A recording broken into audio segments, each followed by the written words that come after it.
Islam as a religion regulates our lives in matters of faith, but also in matters of practice.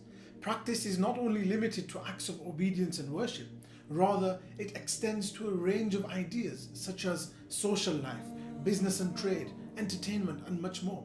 So it is fair to say that Islam is a legal system that embraces and enhances all aspects of an individual's life. However, there are complexities because to harmoniously coexist, there are competing rights and duties which can often clash. And it is this very clash of rights and duties that causes harm to fall upon certain individuals.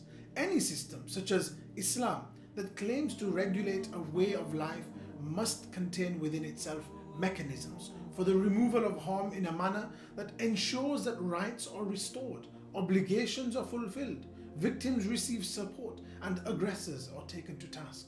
The removal of harm is in fact from the founding principles of Islam. Harm neither yourself nor harm another.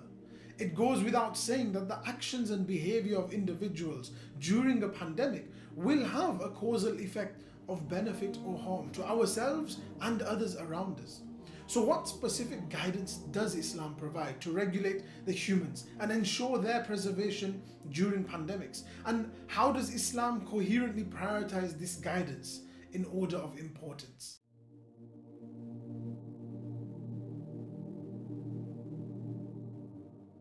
One of the key ideas that are often discussed is the maqasid.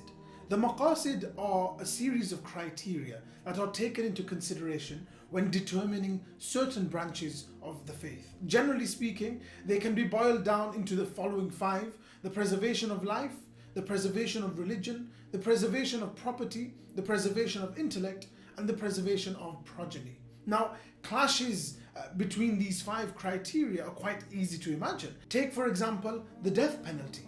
It sets aside the preservation of life for a higher purpose. And so we learn that the preservation of life isn't always the ultimate priority. Another example being the obligation of zakah or charity. It represents a seeming violation on the preservation of property, but again, it's for a higher purpose. And so how do we determine which of these factors takes priority? The prioritization is not left to the mere discretion of a jurist or a scholar. It belongs to Allah to dictate. There are parameters that have to be considered for a valid order of priority, and it can change depending on the context. These criteria are already enshrined within the Quran and the prophetic narrations, leaving no need for a jurist to attempt an ordering of their own. Take, for example, the challenge the early Muslims faced in Mecca whilst they were being forced to recant their faith by uttering words of disbelief.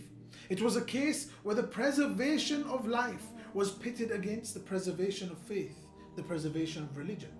Allah permitted them to hold the faith firm in their heart, but they were allowed to placate the disbelievers with their tongue only. In this scenario, the preservation of life took priority over the preservation of faith, even if only for that moment of coercion. It was Allah Himself who regulated this, nobody else. Another example is the Battle of Badr, which occurred in the month of Ramadan. The Prophet, peace be upon him, instructed the companions not to fast. In this specific instance, priority was given to preservation of religion holistically, as opposed to maintaining the atomistic obligation of fasting. And so understanding this approach is important when studying how we study the pandemic and the Muslim response. Allah takes into consideration the entire picture, not just a single pixel.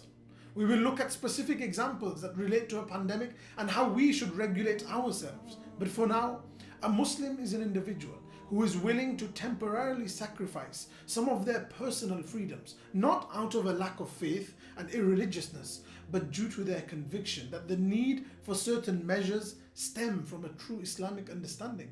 Guidelines dictated by Islam even before any government begins to issue its guidelines.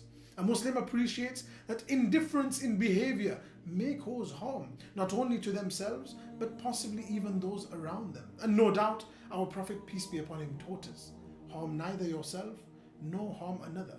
May Allah grant us understanding. Assalamu alaikum wa rahmatullahi wa barakatuh.